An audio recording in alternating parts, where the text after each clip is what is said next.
اما بعد فاعوذ باللہ من الشیطان الرجیم بسم اللہ الرحمن الرحیم سبحان اللہ کل نفس ذائقۃ الموت صدق اللہ العظیم. سبحان اللہ.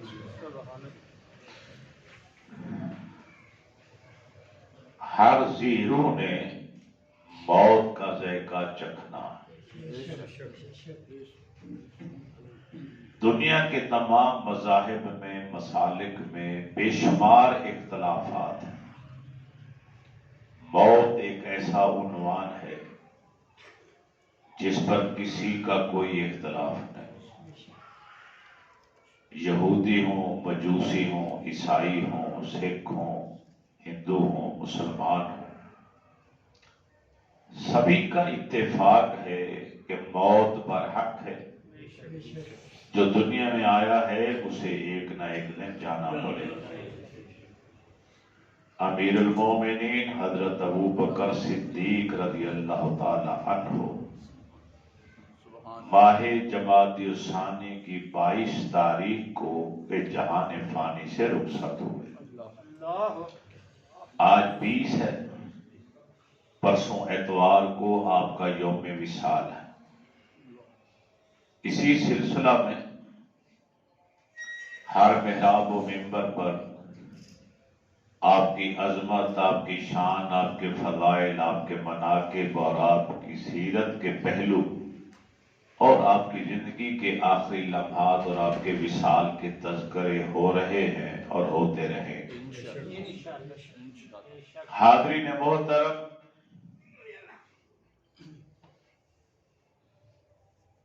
ہر نبی کی امت میں سے افضل ترین ہستیاں وہ ہوتی ہیں جو اس نبی کے صحابہ کہلاتے ہیں. سبحان اللہ. ہر نبی کے صحابہ ہر نبی کی امت میں سے سب سے افضل ترین لوگ ہیں، جن کی آنکھوں کے سامنے نبوت کا سراپا ہوتا ہے. سبحان اللہ. سبحان اللہ.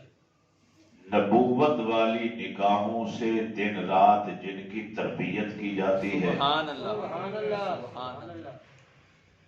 شب و روز نبوت سے صادر ہونے والے معجزات کا اپنی آنکھوں سے مشاہدہ کرتے ہیں. سبحان اللہ. جن کے دلوں میں نبی کی سوچ، جن کے کردار میں نبی کی سیرت ہوا کرتی ہے، وہ صحابہ کہلاتے ہیں. سبحان اللہ. اور وہ ہر امت میں سے سب سے افضل ترین ہستیاں ہوتی ہیں. بے شک. سبحان اللہ. سبحان اللہ. ہمارا دین اور ہمارا ایمان ہے ہمارے رسول صلی اللہ علیہ وسلم تمام نبیوں میں سے افضل والا. بے شک. بے شک. آپ کی امت تمام سابقہ امتوں میں سے افضل اور اعلیٰ. سبحان اللہ. اور آپ کی امت کے صحابہ تمام امتوں کے صحابہ سے افضل اور اعلیٰ ہے. سبحان اللہ. سبحان اللہ. سبحان اللہ. جب یہ قانون، یہ اصول ہمیں سمجھ میں آ گیا، اب بڑی آسانی کے ساتھ ہم آگے بات کو سمجھ سکتے ہیں. تو پھر اس امت کے صحابہ میں سے کون ہے جو سب سے زیادہ افضل اور اعلیٰ ہے؟ سبحان اللہ. سبحان اللہ. ابوبکر صدیق رضی اللہ تعالی. دیکھنے کے لیے ہمیں چند چیزیں سامنے رکھنی پڑیں گی. اس شخصیت کا مقام اللہ کی نظر میں کیا ہے؟ سبحان اللہ. اس شخصیت کا مقام اور مرتبہ نبوت کی نگاہ میں کیسا ہے؟ سبحان اللہ. اس شخصیت کا مقام و مرتبہ صحابہ کی نظروں میں کیسا ہے؟ سبحان اللہ. اور 1450 سال بیتنے کو ہیں، امت ان کے بارے میں کیا کہتی چلی آ رہی ہے؟ سبحان اللہ. سبحان اللہ. یہ پیمانہ ہے، کسوٹی ہے جس کے ذریعے ہم نے اس شخصیت کو پرکھنا. نبی علیہ السلام کا فرمان ہے الارواح جنود مجندہ. دنیا کے سفر میں، دنیا کی زندگی میں جو سب سے زیادہ کسی کے ساتھ وقت گزارتا ہے، عالم ارواح میں بھی اس کی روح کے ساتھ رہتی ہو. سبحان اللہ، سبحان اللہ. اب اسی قانون کو سامنے رکھ کے دیکھ لیں، سوائے صدیق اکبر رضی اللہ تعالی عنہ کے کوئی اور شخصیت ایسی نظر نہیں آتی جس نے زیادہ زندگی کا عرصہ میرے رسول کی صحبت میں گزارا. سبحان اللہ، سبحان اللہ. تو پتہ یہ چلا کہ صدیق اکبر رضی اللہ تعالی عنہ کی 23 سالہ رفاقت میرے رسول کے ساتھ، کلمہ پڑھنے سے لے کے آپ کے پردہ پوشی تک میرے رسول کے ساتھ رہے. سبحان اللہ. یہ اشارہ ہے کہ عالم ارواح کے اندر بھی صدیق اکبر کی روح ابو بکر صدیق، روح محمد مصطفیٰ کے ساتھ رہے. سبحان اللہ. عالم ارواح میں بھی ساتھ ہے، عالم دنیا میں بھی ساتھ رہے. آج عالم برزخ میں بھی ایک ہی مدفن کے اندر دونوں آرام فرمائے. سبحان اللہ، سبحان اللہ. قیامت والے نے میرے نبی نے فرمایا ہاکذا نبعث، ہم اسی طرح قبروں سے نکل کر آئیں کہ میرے ابو بکر دائیں ہوں گے، عمر بائیں ہوں گے. سبحان اللہ. پھر فرمایا انتا صاحب علی الحوض، اے ابو بکر تو حوض کوثر پر بھی میرے ساتھ کھڑا ہو. سبحان اللہ. اور پھر فرمایا جنت میں تو میرے ساتھ ہوگا، میرے ہی درجے میں ہوگا، اور جنت میں میری امت میں سے سب سے پہلا جو شخص داخل ہوگا وہ تو ہوگا. سبحان اللہ. پتہ یہ چلا کہ ابو بکر صدیق رضی اللہ تعالی عنہ وہ شخصیت ہے جو عالم ارواح میں بھی میرے نبی کے ساتھ تھے، سبحان اللہ. عالم دنیا میں بھی ساتھ رہے، قبر میں بھی ساتھ ہیں، قیامت والے دن اٹھیں گے تو پھر ساتھ ہوں گے، حوض کوثر کے اوپر بھی ساتھ ہوں گے، سبحان اللہ. جنت میں داخلے کے وقت بھی ساتھ ہوں گے. سبحان اور اللہ. جنت کے اندر جس مقام میں میرے نبی نے ٹھہرنا ہے ابو بکر وہیں پر بھی میرے رسول کے ساتھ. سبحان اللہ، سبحان اللہ. یہ بہت بڑا اعزاز، یہ کوئی معمولی اعزاز نہیں، سبحان اللہ. بلکہ وارثان علوم نبوت نے ایک جملہ لکھا، علماء حق نے ایک جملہ لکھا.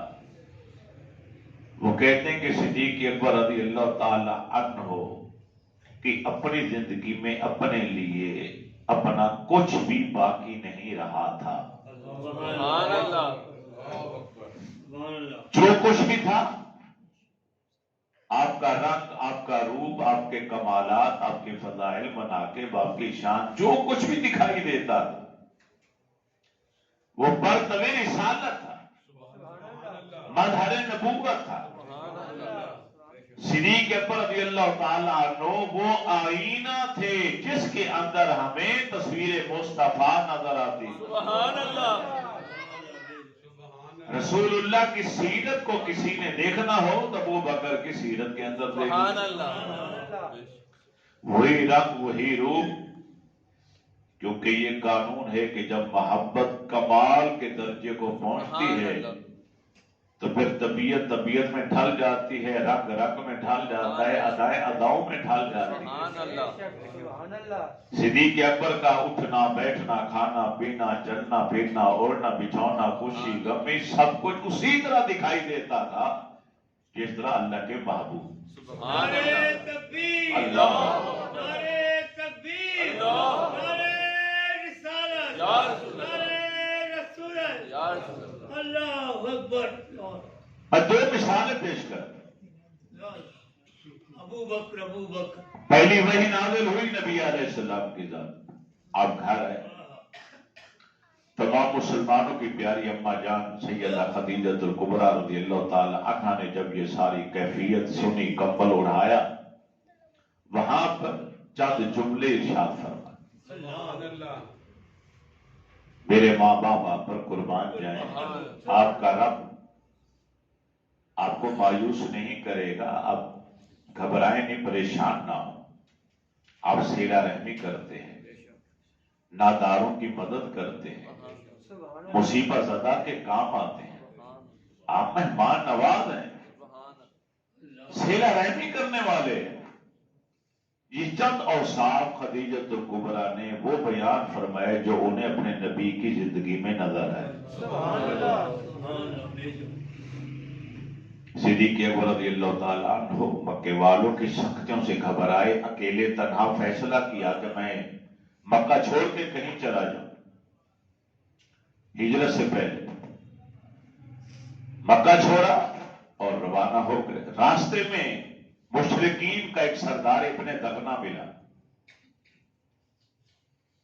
وہ زمانے جہلیت میں بھی یاد تھا۔ کہاں جا رہے؟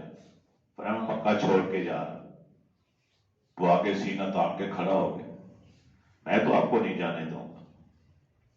کیوں؟ اب اس نے کیا کہا؟ آپ صلہ رحمی کرتے ہیں، ناداروں کی مدد کرتے ہیں، مصیبت زدہ لوگوں کے کام آتے ہیں، آپ مہمان نواز ہیں۔ جو خوبیاں خدیجۃ الکبریٰ نے میرے نبی کے اندر دیکھ کر گنوائی تھیں، وہی کافر مشرک کی زبان پر اللہ نے صدیق اکبر کے لیے وہی الفاظ بلوا دی۔ سبحان اللہ، سبحان اللہ۔ وہی اوصاف ابن دغنہ بول رہا ہے۔ کیوں بول رہا ہے؟ اس لیے کہ صدیق اکبر کے پاس اب اپنا ذاتی کچھ نہیں باقی رہا تھا، ان کی سیرت اور کردار کے اندر سب کچھ وہی دکھائی دے رہا تھا جو رسول اللہ کا تھا۔ سبحان اللہ، سبحان اللہ، سبحان اللہ۔ آپ نے حضرت بلال کو خرید کے آزاد کی۔ کالا سیاہ رنگ ہے، آنکھیں لال سرخ ہیں، ہونٹ موٹے ہیں، دانت بڑے ہیں، تو غلام ہے، غلامی کی زندگی بسر کرنے والا چرواہا ہے، معمولی سا، مگر صدیق اکبر نے بھاری قیمت دے کے انہیں خریدا اور اللہ کی رضا کے لیے آزاد کر دیا۔ مشرکین نے ایک جملہ بولا کہ ضرور حضرت بلال نے اپنی زندگی کے اندر ابو بکر پر کوئی احسان کیا ہوگا جس کا بدلہ چکانے کے لیے ابو بکر جیسے سیانے باہوش تاجر نے بھاری قیمت دے کر ایک ادنا سے غلام کو خریدا اور آزاد کیا۔ رب العالمین نے سورہ واللیل صدیق اکبر کی منقبت کے طور پہ نازل فرمایا۔ منقبت ہے صدیق اکبر رضی اللہ تعالیٰ عنہ کی، سورہ واللیل جو نازل ہوئی ان کی شان میں نازل ہوئی، اور اس کے اندر رب نے اعلان کیا کہ صدیق اکبر پر بلال تو بلال رہا، کائنات میں کسی ماں نے ایسا بچہ جنا ہی نہیں جس کا احسان صدیق پر ہو۔ صدیق پر کسی کا کوئی احسان نہیں۔ اس نے ماں اللہ کو راضی کرنے کے لیے خریدا اور آزاد کیا۔ میرے رسول پر چند دنوں کے لیے وحی کا سلسلہ آنا بند ہو گئے۔ قابل غور نکتہ، مشرکین نے کہنا شروع کر دی، وَدَّعَا مُحَمَّدًا رَبُّهُ وَقَلَاهُ، آپ کے رب نے آپ کو چھوڑ دیا ہے اور وہ ان سے ناراض ہو چکا ہے، اس لیے وحی کا سلسلہ نہ بند ہو چکا۔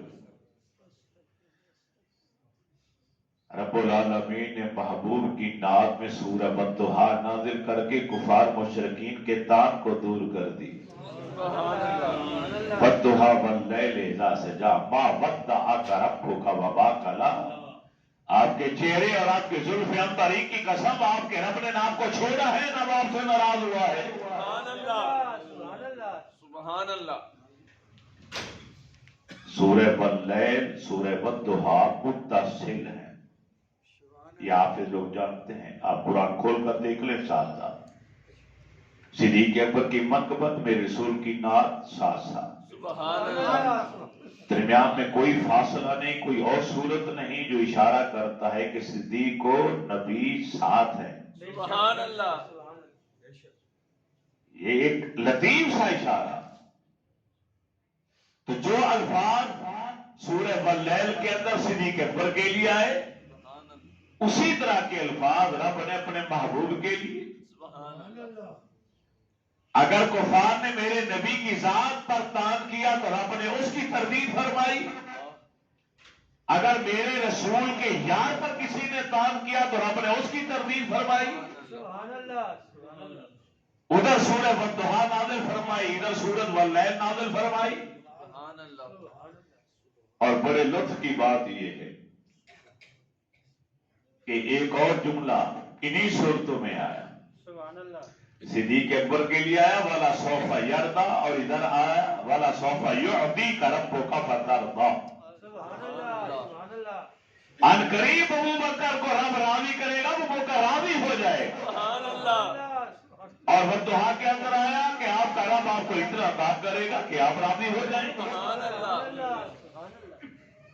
ابو بکر صدیق کو بھی رب راضی دیکھنا چاہتا، اور میرے پیارے رسول کو اللہ اپنے محبوب کو بھی راضی دیکھنا چاہتا۔ ان دو مثالوں سے میں یہ واضح کرنا چاہتا ہوں کہ صدیق اکبر رضی اللہ تعالی عنہ آئینہ تھے میرے رسول کی سیرت طیبہ میں۔ سبحان اللہ۔ کسی نے بھی میرے نبی کی زندگی کو دیکھنا ہوتا وہ بکر کی زندگی کو دیکھ لے، وہی رنگ، وہی ڈب، وہی انداز، وہی طریقہ، سبحان اللہ، وہی میل جول، وہی ملاپ، وہی گفتگو، وہی انداز، سب کچھ وہی۔ اور پھر دیکھیں کہ نبی علیہ السلام سے جو آگے ہم احادیث کو لیتے ہیں یا آپ کی تقلید کرتے ہیں، آپ کی اتباع کرتے ہیں، تو ہم نے تین چیزیں دیکھنی ہوتی: قول کو، فعل کو، تقریر کو۔ حدیث کی تین قسمیں ہیں، علماء سے اب سنتے رہتے ہیں، حدیث قولی، فعلی، تقریری۔ اللہ کے رسول نے جو کہہ دیا وہ قول بن گیا، وہ حدیث قولی بن گئی۔ جو کام میرے رسول نے کر کے دکھا دیا وہ فعلی بن گئی، حدیث فعلی کہلائی۔ اور حدیث تقریری وہ ہے کہ کوئی کام میرے رسول کے سامنے کسی نے کیا اور آپ نے منع نہیں کیا، وہ بھی حدیث بن گئی۔ اگر وہ ناجائز ہوتا تو اللہ کے رسول منع فرما دے، منع نہیں کیا۔ اب ان تینوں طریقوں کو سامنے رکھیں۔ میرے رسول نے حکم فرمایا، پہلے قول کو دیکھا جائے، فرمایا مروا ابا بکر فلیصلی بالناس، میری طرف سے ابو بکر کو حکم دو کہ تیرے نبی کا حکم ہے کہ نمازیں تو پڑھائے گا، مصلی پر تو کھڑا ہو۔ یہ حدیث قولی سے صدیق اکبر کی اولیت، آپ کی قیادت، امامت ثابت ہوتی ہے۔ سبحان اللہ۔ آپ عمرو بن عوف قبیلے میں صلح کرانے کے لیے گئے، نماز عصر کا ٹائم ہو گیا، سارے صحابہ موجود ہیں۔ حضرت بلال نے دیکھا کہ سورج ڈوبنے والا ہے، عصر کی نماز قضا ہو جائے گی، اللہ کے رسول کو آنے میں دیر ہو گئی ہے، تو وہ سارے صحابہ کو دیکھنے کے بعد سیدھے صدیق اکبر کے پاس آئے، اگر آپ اجازت دیں نماز جا رہی ہے، میں تکبیر پڑھوں تو آپ نماز پڑھا دیں۔ جب سارے صحابہ موجود ہیں، بلال ابو بکر کے پاس کیوں آئے؟ کسی اور کے پاس بھی تو جا سکتے تھے نا، حضرت عمر بھی تھے، حضرت عثمان بھی تھے، مولا علی بھی تھے۔ بلال کیا ہر ایک کی نگاہوں میں، ذہنوں میں ایک بات اٹل تھی کہ نبی کے بعد اگر کوئی مصلی پر کھڑا ہو سکتا ہے تو وہ ابو بکر ہے۔ سبحان اللہ۔ ایک بار زور کی نماز صدیق اکبر نے پڑھا، مگر اللہ کے نبی آ گئے، صدیق اکبر پیچھے ہٹنا شروع ہو گئے۔ اللہ کے نبی نے اشارہ کیا، وہیں ڈٹے رہو، کھڑے رہو، پڑھاؤ نماز، ہم تمہارے پیچھے پڑھیں گے۔ مگر خادم کی کیا جرت تھی، پھر بھی پیچھے ہٹ گئے۔ اللہ کے رسول آئے، آ کے نماز پڑھا، میں یہاں کھڑا نماز پڑھا، آپ لوگ پیچھے کھڑے نماز پڑھا، پھر پیچھے سے کوئی آئے، مجھے کیسے پتا چلے گا کون آیا؟ اگر وہ اشارہ کرے میں کیسے دیکھوں گا؟ میں تو سامنے دیکھ رہا ہوں. یہ کیسی نماز تھی؟ یہ کیسے لوگ تھے؟ صحابہ صفے بنا کے کھڑے، اللہ کے رسول مصلی پر کھڑے ہیں، اور پھر میرے نبی بعد میں آتے ہیں اور آپ کے آنے کی خبر بھی مل جاتی ہے، اور پھر امام مصلی بھی چھوڑنے کے لیے تیار ہو جاتا ہے. اللہ کے نبی اشارہ کر رہے ہیں اور وہ اشارہ دیکھ بھی رہے، پا بھی رہے، اور پھر بھی پیچھے ہٹ رہے. اللہ کے نبی کو بھی دیکھ رہے، ان کے اشارے کو بھی دیکھ رہے، مصلی بھی چھوڑ رہے، نماز میں کوئی فرق نہیں آ رہا. نماز پھر کامل. میں مصلی چھوڑوں تو نماز گئی، آپ مصلی چھوڑے تو نماز گئی. نہ صحابہ کی نماز جا رہی ہے، نہ صدیق اکبر کی نماز جا رہی ہے.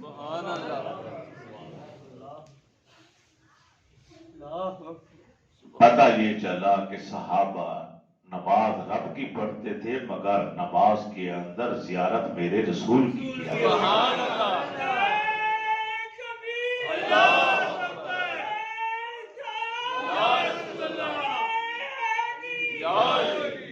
یہاں حکم ہے سجدے کی جگہ کو دیکھو.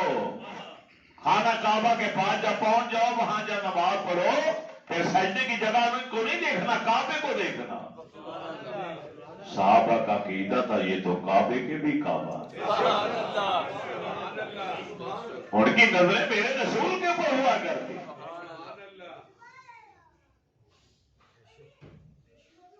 پہلا غزوہ ہوا غزوہ بدر، جنگ بدر ہوئی.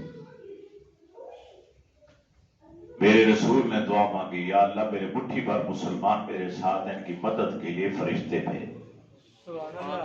اللہ نے 5000 فرشتے بھیجے. فرشتوں کا کام نہیں ہے تلوار پکڑنا، فرشتوں کا کام نہیں ہے جنگ کرنا، فرشتوں کا کام نہیں خون خرابہ کرنا. کیونکہ جب اللہ نے آدم کو بنانا چاہا، اعلان کیا فرشتوں میں کہ میں انسان بنانے لگا ہوں، تو فرشتوں نے سب سے پہلا اعتراض ہی یہی کیا تھا، یا اللہ تیری عبادت کے لیے، تیری تسبیح اور پاکی بیان کرنے کے لیے ہم فرشتے کافی ہیں. کیا ضرورت ہے ایسے انسان کو بنانے کی جو دنیا میں آ کے خون ریزی کرے گا، قتل و غارت کرے گا. اب جس چیز کو سامنے رکھ کر انہوں نے تنقید کی تھی، اب وہی کام فرشتے خود کیسے کریں گے؟ وہی تلوار پکڑے آئے، کافروں کو مارے، خون بہائیں. یا اللہ ہم نے کہا تھا انسان کو پائے گا، تو ہم سے یہ کام کروا رہا ہے. رب نے فرمایا یہ میرا قانون تھا، انسان اس طرح کے کام کریں گے، ملائکہ ان کاموں سے پاک رہیں گے. لیکن آج میرے محبوب نے التجا کی ہے، میں محبوب کی خاطر اپنا قانون بدل دیتا ہوں، اپنا قانون ہی تبدیل کر دیتا ہوں. جاؤ آج تلواریں بھی پکڑو، خون بھی بہاؤ، سب کچھ معاف ہوگا. جبریل علیہ السلام کی قیادت میں 5000 نوری ملائکہ آئے. صحابہ ایسے تھے بعض مجاہد جن کے پاس چھڑی بھی نہیں تھی، ڈنڈا سوٹا بھی نہیں تھا، آئے تھے جنگ کرنے. ماہ رمضان ہے، روزہ رکھا ہوا ایک کھجور کے دانے پر، پیٹ پہ پتھر باندھ رکھے ہیں، جس میں نکات اور کمزوری ہے، ہاتھ میں کچھ نہیں لڑنے کے لیے، کافروں کے پاس تلواریں ہیں. مگر جو ہی کافر آتا ہے سامنے تو غیب سے کوئی تلوار چلا کے اس کی گردن الگ کر دیتے، دھڑ الگ کر دیتا. صحابہ جہاں کھڑے ہیں وہاں اللہ تعالیٰ نے سکون نازل کیا، اونگ رہے، نیند آ رہی.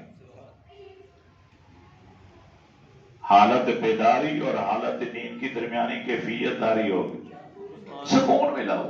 جنگ ہو رہی ہے، جنگ میں بھی سکون، فرشتے لڑ.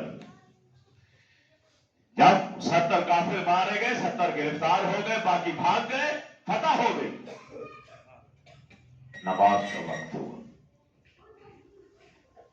نبی علیہ السلام نے نماز پڑھائی، صحابہ نے پیچھے نماز پڑھی. اب جبریل نے فیصلہ کیا، جو فرشتوں کا سردار تھا اکیلا، اس نے فیصلہ کیا کہ ہمیں جس مقصد کے لیے بھیجا گیا تو مقصد پورا ہو گیا. مسلمانوں کو فتح ہو گئی، کافر گرفتار ہو گئے، مارے گئے، بھاگ گئے، ہمارا مقصد پورا. اب اللہ کے رسول اپنے غلاموں کو نماز پڑھا رہے ہیں، لہذا ہم جس مقصد کے لیے آئے جو پورا ہوگا واپس جائیں۔ جبریل 5000 فرشتوں کو لے کر واپس جائیں۔ ابھی پہلے آسمان کے قریب گئے تو رب نے حکم دیا فرشتوں کو جو دروازوں پر متعین تھے دروازے بند کر دو، کسی فرشتے کو اندر مت آنے دیں۔ آسمانوں کے دروازے بند کر دیے گئے۔ جبریل پکار اٹھا، یا اللہ مقصد جو تھا پورا ہو گیا، اب ہمیں کیوں نہیں آنے دیا جا رہا؟ میرا گھر تو سدرۃ المنتہا پر ہے۔ جواب آیا، اے جبریل میں نے بھیجا تھا محبوب کی دعا کے صدقے ان کی مدد کے لیے، ان کی سرپرستی میں، ان کی سربراہی میں تم نے جنگ کی، تمہارا کام تھا کہ واپس آنے سے پہلے میرے حبیب سے اجازت طلب کرو۔ سبحان اللہ۔ اور تم نے اجازت طلب نہیں کہ ایسے چلے آئے ہو، نہیں آنے دوں گا کسی کو اوپر، واپس جاؤ سبحان اللہ۔ اجازت لے کر کہ سرکار ہمارا کام پورا ہو گیا، اب ہمیں چھٹی، ہم جا سکتے ہیں۔ اگر وہ کہیں جا سکتے ہو تو پھر آ جاؤ۔ سبحان اللہ۔ اب جبریل فرشتوں سمیت واپس آئے۔ اب حدیث کے الفاظ کے اندر مفہوم کیا ہے؟ وہ ایمان اور عشق کو تازہ کر دے۔ عشق والوں کے لیے جملہ بول رہا ہوں۔ اب صحابہ نماز پڑھ رہے، اللہ کے رسول آگے امامت فرما رہے، نماز پڑھا ہے۔ جبریل ملائکہ کے سامنے ساتھ اترا، سامنے اللہ کے نبی کے سامنے آ کے کھڑا ہو۔ اب جبریل میرے رسول کو دیکھتا ہے اور خود سوچتا ہے کہ میں سید الملائکہ ہوں اور رب کی بارگاہ میں مقصد پورا کر کے واپس گیا، مگر رب نے آنے نہیں دی۔ اپنا جاؤ میرے حبیب سے اجازت مانگو، وہ اجازت دیں تو آنا، ورنہ نہ آنا۔ اپنے اللہ کے رسول، اللہ کے محبوب کی شان کو دیکھا اور اپنی بے بسی کو دیکھا تو جبریل میرے نبی کے آگے آ کے نہ اس طرح کھڑا ہوا تو مسکرانے لگا، اور وہ مسکراہٹ یہ اشارہ کر کے رسول اللہ رب نے واپس بھیج دیا۔ اب آپ اجازت دیں تو پھر ہم جائیں۔ اللہ کے رسول نماز کے اندر جبریل کو دیکھ کر بھی مسکرا دی۔ جبریل سامنے کھڑے مسکرا رہے، اللہ کے نبی جبریل کو دیکھ کے مسکرا رہے۔ مسکراہٹوں کے تبادلے میں اجازت دے دی گئی۔ اجازت لینے آئے ہو، آئے تھے میری اعانت کے لیے، میرے دین کے، میرے غلاموں کی مدد کرنے کے لیے، بغیر پوچھے چلے گئے، دیکھا نا رب نے واپس بھیج دیا کہ نہیں؟ بول دیا واپس، تو پہلے ہی پوچھ لیتے۔ چلو اجازت۔ نماز کی حالت میں یہ اشاروں میں باتیں ہو رہی، نماز بھی ہو رہی، نماز میں کوئی فرق نہیں آ رہا۔ جبریل علیہ السلام واپس چلے گئے، نماز مکمل ہوئی۔ اب صحابہ اللہ کے نبی سے پوچھتے ہیں، یا رسول اللہ صلی اللہ علیہ وسلم آپ نماز میں مسکرا رہے تھے، خیریت تو تھی؟ نہیں سمجھے آپ؟ سمجھتے تھے کوئی زبان گونگ نہ رہتی، ہر زبان سے سبحان اللہ کا لفظ نکلتا۔ بھئی امام مصلی پر کھڑا نماز پڑھ رہا ہے، سامنے دیکھ رہا ہے، مسکرا رہا ہے، مقتدیوں کو کیسے خبر ہے کہ امام مسکرا رہا ہے؟ سبحان اللہ۔ نعرہ تکبیر، اللہ نعرہ رسالت، یا رسول اللہ، نعرہ حیدری۔ صحابہ کی نمازیں ایسی ہوا کرتی تھی کہ نماز رب کی پڑھنی ہے، زیارت اپنے نبی کی کرنی۔ سبحان اللہ۔ نمازوں میں بھی صحابہ اپنے رسول پر اپنی نگاہیں جما کے رکھا کرتے تھے، سبحان اللہ۔ اور جب اللہ کے نبی مسکراتے تھے تو آپ کے دندان مبارک سے نور نکلتا کہ آس پاس ہلکا بن جاتا، روشنی پھیل جاتی، سبحان اللہ۔ صحابہ پہچان جاتے کہ اللہ کے رسول مسکرا رہے۔ سبحان اللہ۔ سبحان اللہ۔ اب صحابہ نبی کو دیکھ رہے ہیں، نبی مسکرا رہے ہیں، نبی جبریل کو دیکھ رہے ہیں، جبریل مسکرا رہے ہیں، نماز مکمل ہو رہی، سبحان اللہ۔ رب کی نماز ہے۔ اور صحابہ اپنے رسول کا دیدار کر، سبحان اللہ۔ اور صحابہ پوچھ رہے، اللہ کے نبی نے پھر یہ ساری بات بتائی۔ اشارہ پھر بھی یہ دینا چاہتا تھا کہ صحابہ کرام